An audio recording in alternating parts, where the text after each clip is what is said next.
order to get fantastic projects like this out of the ground and into reality and to help people, it takes everybody working together. These aren't easy to do.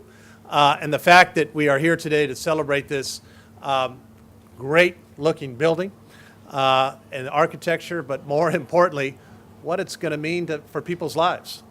Jim, that's why we come here today as a community to celebrate. And it's also about not just a roof over somebody's head, which is critically important, but it's the job skills. It's the host of services. It is those wraparound services from counseling, substance abuse, a variety of factors that, as I said before, helps people turn their lives around. And Cypress is that perfect example of housing first. And that is our number one approach to helping to reduce homelessness in the region is the housing first model. Because when you start with a roof over somebody's head, solving some of the other problems become easier. Let me point out that the opening of Cypress Apartments is also an important milestone for the San Diego Housing Commission and the city. The city's homelessness action plan set out just over 2.5 years ago. Housing First San Diego projected spending or investing some $30 million in a total of 407 units over the course of the following 3 to 4 years. This property, Cypress Apartments, is the very first that was awarded those funds back in 2015. This loan from the Housing Commission includes more than $2.8 million in home funds awarded by the U.S. Department of Housing and Urban Development. It also included some $600,000 from the city's inclusionary housing funds, which is also administered by the Housing Commission. These 62 individuals will occupy rental studios, and this property will remain affordable for the next 55 years. It will serve individuals with incomes up to 40% of San Diego's area median income, which is just over $25,000 per year currently.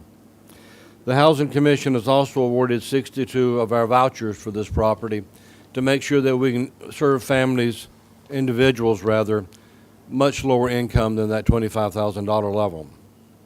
Getting these projects done is very difficult because of the financing and just the complexity of bringing tax credits and the different tranches of funding together to actually get it done. And I know that we will not give up. We will keep working until we get the dollars that we need to build housing units and take people off the streets.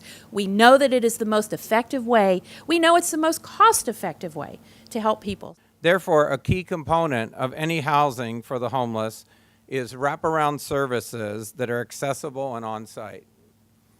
We will have just that here at Cypress, and I'm proud to say that Father Joe's Villages has been selected as our on-site service provider for this development. We hear a lot about the fact that we have 9,100 people who are homeless on the streets here in San Diego County. But the truth is, the reason why we're seeing those numbers grow is because the system that we have to address homelessness is not as big as the problem that we have. The answer to that is we have to right-size that system. Shelters are an important part of that. We definitely need shelters because people are on the streets. We need to address that immediately. But a shelter is only as good as its exit plan. And here in San Diego, if you want to make an impact on homelessness, what you need more than anything is what we're here to celebrate today, and that's the permanent housing and the permanent supportive housing here at Cypress.